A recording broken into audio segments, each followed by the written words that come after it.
റമദാൻ വിട പറയാൻ പോവുകയാണ്. പരിശുദ്ധ റമദാൻ. ആ വിട പറയാൻ പോകുന്ന റമദാനിന്റെ ഒടുക്കത്തെ പത്തിലാണ് ഈ ലൈലത്തുൽ ഖദ്ർ. ലൈലത്തുൽ ഖദ്രി ഖൈറും മിൻ അൽഫി ശഹർ. 1000 മാസങ്ങളേക്കാൾ ഖൈറായതാണ് ഈ ലൈലത്തുൽ ഖദ്ർ.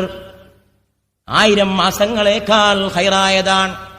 3000 രാവും 3000 പകലും എടുക്കുന്ന ഇബാദത്തിന്റെ പ്രതിഫലം ഒറ്റ രാവ് കൊണ്ട് വാരിക്കൂട്ടണോ?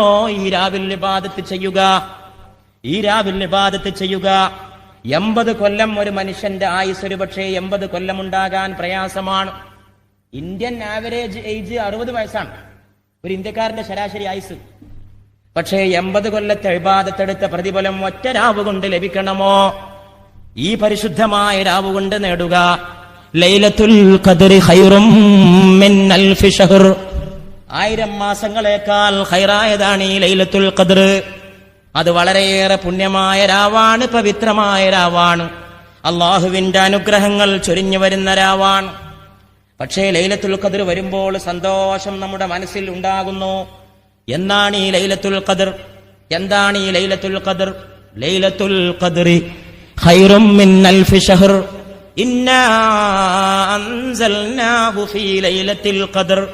നാം ആ ഖുർആനിനെ ലൈലത്തുൽ ഖദ്റിലാണ് അവതരിപ്പിച്ചിട്ടുള്ളത്. ഖദ്റിന്റെ രാവിലാണ് നാം അതിനെ ഇറക്കിയിട്ടുള്ളത്. അതുകൊണ്ട് ആ മാസം വളരെ ശ്രേഷ്ഠമായ രാവാണ്. തനസ്സലുൽ മലായികതു വറൂഹ്. അന്ന് റൂഹും മലക്കുകളും ഇറങ്ങി വരും.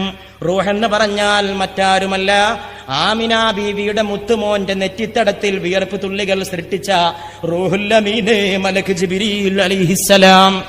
ആ ജിബ്രീൽ ഇറങ്ങി വരുന്ന രാവാണ് ലൈലത്തുൽ ഖദ്ർ.